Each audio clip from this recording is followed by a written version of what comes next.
वाह, क्या खुशबू है साथियों। साथियों, कभी आपने प्राकृतिक गो आधारित कृषि और उससे पैदा होने वाले अनाज को देखा है? अगर नहीं देखा है तो आज देख लीजिए। साथियों, एक होता है खेती करना और एक होता है उत्कृष्ट प्राकृतिक खेती करना। आज हम ऐसे ही गो आधारित कृषि यानी पूरी तरह से प्राकृतिक, जिसमें किसी भी तरह का कोई रसायन न हुआ हो, ऐसे स्थान पर और ऐसे उन्नत कृषक आदरणीय भरत जी पाटीदार से हम ऊर्जात्मक प्रेरणात्मक संवाद करते हैं। भरत जी, आपको प्रणाम है। भरत जी, ये बताएं कि इसकी शुरुआत कैसे हुई, कितने साल पहले आपने इसका बीज रोपा? 2016 से शुरुआत करी है। हाँ, जिसमें एक यहाँ पे इंदौर में गोमटगिरी में हाँ। सुभाष पालेकर का शिविर हुआ था, कार्यशाला हुई थी, उसमें मैं गया था। शुरुआत करी तो फिर धीरे धीरे ज़माने में इसको सेटअप जमाने में 2 साल लग गए। ये शुरुआत करी मैंने 18 से। अच्छा। 18 से मैं जैविक खेती प्रारंभ कर दी और अभी 3 साल पूरे हो गए। प्रेरणा राजीव दीक्षित से मिली। अच्छा। और मार्गदर्शक हमारे स्वामी रामदेव जी हैं, जिनके हमें एक शिविर में, युवा शिविर में गए थे हम हरिद्वार। वहाँ से राजीव दीक्षित की जो सीडी मिली थी, उसमें से मेरे को प्रेरणा मिली कि जैविक खेती और प्राकृतिक खेती करना चाहिए। आपने जब शुरुआत की तो कैसे, इसमें क्या क्या तैयारी करना पड़ी आपको, कितनी मशक्क़त करना पड़ी? बिना गाय के आप जैविक खेती कर नहीं सकते। और अब अगर आप बाज़ार से उठा के कुछ भी डाल रहे हो तो उसमें आप भरोसा नहीं कर सकते। सबसे गो आधारित कृषि का, जैविक खेती का आधार ही गाय है, देसी गाय। देसी गाय हमने फिर खरीदना शुरू करी तो धीरे धीरे अभी हमारे पास देसी गाय 12 देसी गाय है। 12 देसी गाय। हाँ, जिसके गोमूत्र और गोबर से हम पूरे साल बनाते रहते खाद खेती उपयोग के लिए। ऐसा नहीं कि एक दिन बना लिया ने बस छोड़ दिया, पूरे साल हमारे यहाँ खाद बनने की कार्यक्रम चालू ही रहता है।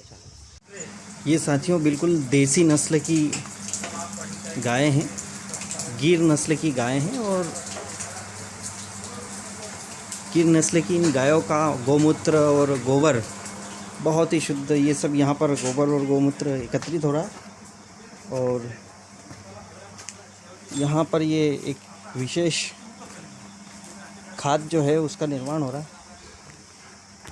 उसके बाद में ये सब जो आप देख रहे हैं, ये सब ऑर्गेनिक जैविक केचुआ पद्धति, जिसका नाम सुना होगा आपने, केचुआ पद्धति से खाद निर्माण। और फिर उस तो कुल कितने क्षेत्रफल में आपने इसको किया? हम इसमें 45 एकड़ में खेती कर रहे हैं। 45 एकड़। तो जैसे इसकी प्रोसेस क्या होती है, शुरुआत कैसे होती है? जैसे आप गो से लेके, मतलब गोबर वो खाद बनाने से लेके फसल तक की प्रोसेस को बताएं। खाद बनाना है जैसे तो उसमें जीवामृत बनता है, इसमें घन जीवामृत बनता है। जीवामृत बनाने के लिए 20 किलो गोबर, 10 किलो गाय का गोमूत्र, देसी गाय का गोमूत्र, और 1 किलो गुड़।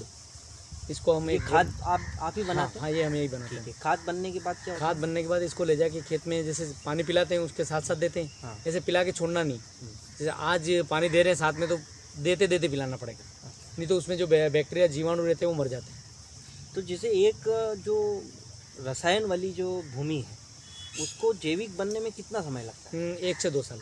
अगर आप सही तरीके से कर रहे हो तो 2 साल में।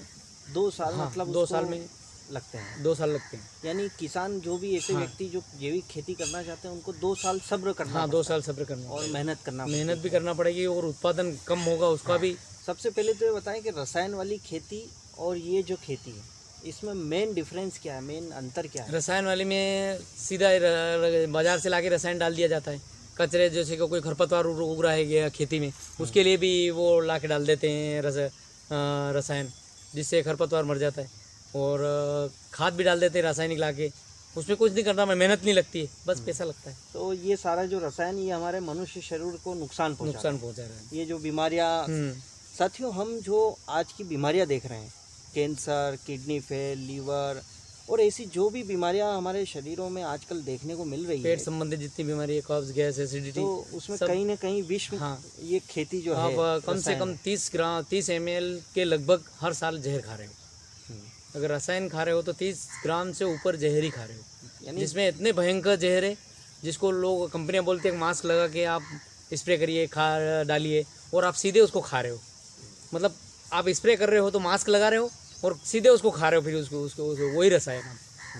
निश्चित ही साथियों, बहुत ही जहर हमारी धरती में जा चुका है और हम जो कुछ खा रहे हैं वो काफ़ी हद तक, लेकिन सरकारें भी जैविक खेती की योजनाएं लाती है, सब करती है, लेकिन इतना प्रभाव नहीं होता। ऐसे में लालाखेड़ा में श्री भरत जी पाटीदार ने जो प्रयास किया है और जो मेहनत की है वो वास्तव में बहुत सराहनीय है। अब हम उत्पादन पे बात करते हैं। तो जो एक रासायनिक खेती और ये खेती जैविक खेती, इसमें उत्पादन में क्या अंतर आता है? उत्पादन में एक तो जैसे गेहूं की बात करें तो ये जो वैरायटी है देसी गेहूँ, बंसी गेहूँ, इसको कनक बोला जाता है। गेहूँ नहीं, ये कनक है। तो इसका उत्पादन तो वैसे ही कम आता है, क्योंकि ये कम उत्पादन देने वाली, high protein, high carbohydrate, high minerals, high vitamins वाली वैरायटी है। और ये पुरातन वैरायटी है, नई वैरायटी नहीं जो इन्होंने लोगों ने जनरल मॉडिफाई करके बना रखी, वो नहीं है। तो इसका उत्पादन जेनेटिक कम ही आता है। तो इसका उत्पादन आता है 7 से 8 कुंटल। इस बार हुआ हमारा 5 से 6 कुंटल। और रासायनिक का उत्पादन होता है 15 से 16 कुंटल से लगभग, से ज़्यादा पर कम। इतना अंतर आता होगा? अंतर तो उसमें प्रोटीन और मिनरल्स के मिलने शरीर को मिलेगा ज़्यादा। आपकी डाइजेशन सिस्टम बिल्कुल परफेक्ट हो जाएगा। साल 6 महीने आप इसको उपयोग करके देखिए, तो पेट संबंधी बीमारियां बिल्कुल भी यूँ समझ लो कि बहुत ज़्यादा हद तक कम हो जाएगी। साथियों, भरत जी ने अपने 45 एकड़ के क्षेत्र में इन्होंने मुख्य रूप से जो फसलें जैविक खेती में करके जो पैदा की है, उसमें गेहूं है, ये अलसी है, हाँ, ये भी जैविक है। इसमें कोई रसायन नहीं डाला गया। इसमें केवल और केवल गो आधारित कृषि, जैसे कि देसी गाय का गोबर और गौमूत्र से बनाया हुआ खाद डाला गया है। ये चना है। ये चना उत्पादन होता है सर, इसका रासायनिक में होता है 6 कुंटल के लगभग। हमारा हुआ है 3 कुंटल से अंदर, लगभग आधा उत्पादन हुआ है। क्योंकि हमने इसमें वो इल्ली बहुत लगती है, इसमें मिठास बहुत ज़्यादा होती है, इल्ली बहुत लगती है। इल्ली के लिए हमने कोई सा भी केमिकल नहीं डाला है। वो भी अपने नीम आंकड़े धतूरे का जो भी वो 10 परणी अर्क बनाते वो बना के इस पर किया है। तो रसायन मुक्त है। रसायन मुक्त। तो साथियों, ये देखिए आप, जैविक खेती यानी कि जिसमें कोई रसायन, कोई केमिकल का यूज़ नहीं हुआ है और पूर्णतः गो आधारित, यानी गोबर, गौमूत्र और ऐसी जो भी प्राकृतिक जो चीज़ें होती हैं उनसे ये खेती की गई है। तो निश्चित ही ये बहुत ही मेहनत का काम होता है, पर फिर भी हम मानव और इस प्रकृति को बचाने के लिए एक पहल कर रहे हैं कि लोग प्रेरित हो और हमसे जुड़े और स्वस्थ अनाज खाएं, स्वस्थ रहें। स्वाभाविक है, इसकी थोड़ी लागत ज़्यादा आती है, इसलिए जो है एक आम आदमी इसको नहीं उपयोग कर पाता है। लेकिन हमारे भरत जी ने बहुत ही न्यूनतम इसके रेट रखे हैं और आपको अगर गेहूं या ये जो भी जैविक उत्पाद अगर चाहिए तो आप हमसे संपर्क कर सकते हैं। हम आपको होम डिलीवरी जो है इसके प्रोडक्ट की दे सकते हैं। इस प्राकृतिक खेती करने का जो एक सबसे एक अंदर से फीलिंग्स आई होगी आपको, वो क्या रही? आपका अनुभव बताइए आप। ये मैं बता रहा हूँ कि ये अनुभव यही आया कि लोग आए दिन कैंसर से मर रहे हैं। शुगर हुआ, छोटे छोटे मतलब 10-10, 20-20 साल के 25-25 युवा लोगों को शुगर हो गई है, बीपी बढ़ रही है, बीपी कम हो रही है। ये देख के मेरे को बहुत वो होता है। तो ये क्यों रसायन खाया जाए और क्यों लोगों को रसायन खिलाया जाए? जो स्वास्थ्य के प्रति जागरूक हो उसको तो स्वस्थ मिलना चाहिए, उनका जन्म सिद्ध अधिकार है। तो उसके प्रति हम जागृत होकर फिर हमने ये खेती प्रारंभ करी।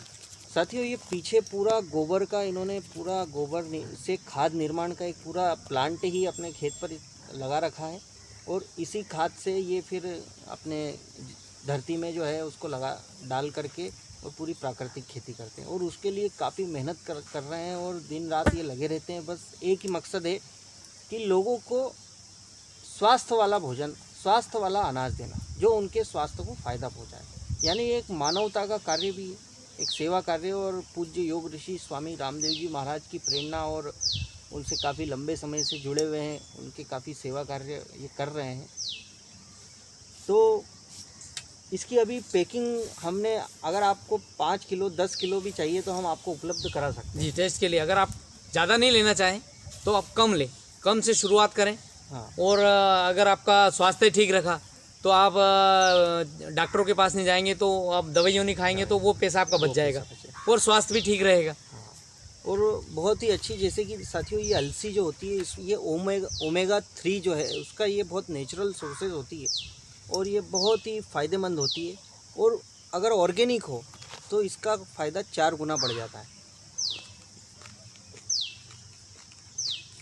तो जो अभी माहौल चल रहा है बीमारी का, वायरस का, ऐसे वायरस और ऐसी बीमारियों से बचाने के लिए यदि कोई हथियार बन सकता है तो वो ऐसी जैविक आधारित कृषि से जो अनाज पैदा हुआ है, जो धान पैदा हुआ है, वो ही हमें बचा सकता है। तो साथियों, आप भी अपने घर बैठे इन जैविक प्रोडक्ट को, जैविक उत्पादनों को, जो गवर्नमेंट से सर्टिफिकेशन की प्रोसेस हो चुकी है, आप प्रमाणित इन कृषि उत्पादों को अपने घर पर मंगवा सकते हैं। आप फ़ोन उठाइए, अपना ऑर्डर भेजिए, आपके घर पर सामान उपलब्ध हो जाएगा। तो भरत जी, आपने हमें समय दिया, उसके लिए आपको बहुत बहुत धन्यवाद।